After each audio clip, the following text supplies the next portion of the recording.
Chargesheet दाखल झाली म्हणून म्हणजे गुन्हा संपत नाही. सेक्शन 173(8) प्रमाणे inquiry is also open in the court. कोर्टामध्ये इन्क्वायरी ओपन असते. काही पुरावा आल्यास तुम्ही द्या असं 173(8) चा अर्थ आहे.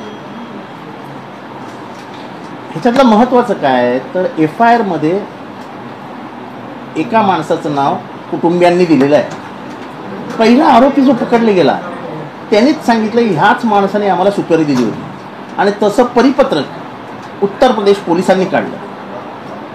जसा तपास पुढे गेला आणि एक इन्स्पेक्टर अतिशय भाऊ खून आपलेपणाने ह्या पूर्ण खुनाचा तपास करत होता.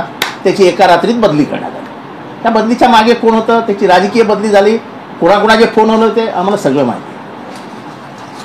दुर्दैवाने महाराष्ट्रामध्ये आका निर्माण करण्याची जी पद्धत आहे ती बंद झाली पाहिजे. हा एवढा आका कोण, एवढा कोण की एका इन्स्पेक्टरची रातोरात बदली होते आणि हा आका ते स्टेटसला ठेवतो बदली करून आणली म्हणून. चार्जशीटमध्ये नाव आहे, आजपर्यंत आपलं FIR मध्ये नाव आहे, चार्जशीटमध्ये नाव नाही. हे पोलिसांनी का नाव नाही त्याची कुठलीही कारणमीमांसा दिलेली नाही. असं करता येत नाही. जेव्हा FIR मध्ये नाव देतात त्या कुटुंबियांना सांगा तर त्याचं नाव का नाही घेतलं, याच्या बाबतीत तपास काय झाला, कुटुंबियांना नका सांगू. हा जनतेच्या दरबारातला आहे. FIR is a public document. तेव्हा मला कोण काय बोलतं याच्याशी काही घेणं देणं नाही. चार्जशीट टाकली म्हणजे केस संपली असं कधी होत नाही. Chargesheet is always open. जमीलच्या गैरवर्तनांनी अत्यंत आग्रहाने रास्ता रोको करून आम्ही जमीलचं प्रेत रस्त्यावर ठेवू असं सांगितल्यानंतर पोलिसांनी नाव घेतलंय. पोलीस पहिल्यापासनं हे नाव येऊच नाही खून खटल्यात यासाठी प्रयत्नशील होते.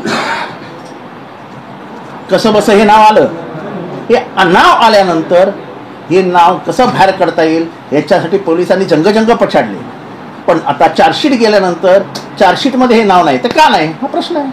हे पोलिसांनी उत्तर द्यावं की तपास पूर्ण झाला आहे, ह्याचे कुठे पुरावे सापडत नाहीत, जे काय ते आम्हाला सांगावं. ती एक 8वीत पोरगी आहे, काल मी त्यांच्या घरी गेलो होतो. एक 10वीत पोरगी आहे. ते घर कसं आहे ते बघून दुःख होतं. आणि असेच जर पोलीस म्हणजे पॉलिटिकल इन्फ्लुएन्स यायला लागले आणि खुनातनं लोक वाचायला लागली तर प्रत्येकजण त्याच पक्षात जाईल की बाबा वाचवा आम्हाला, आम्ही येतो पक्षात. याच्या मागचा आका कोण आहे आता प्रश्न विचारतात एकमेकांना लोक, राबोडी का आका कोण आहे.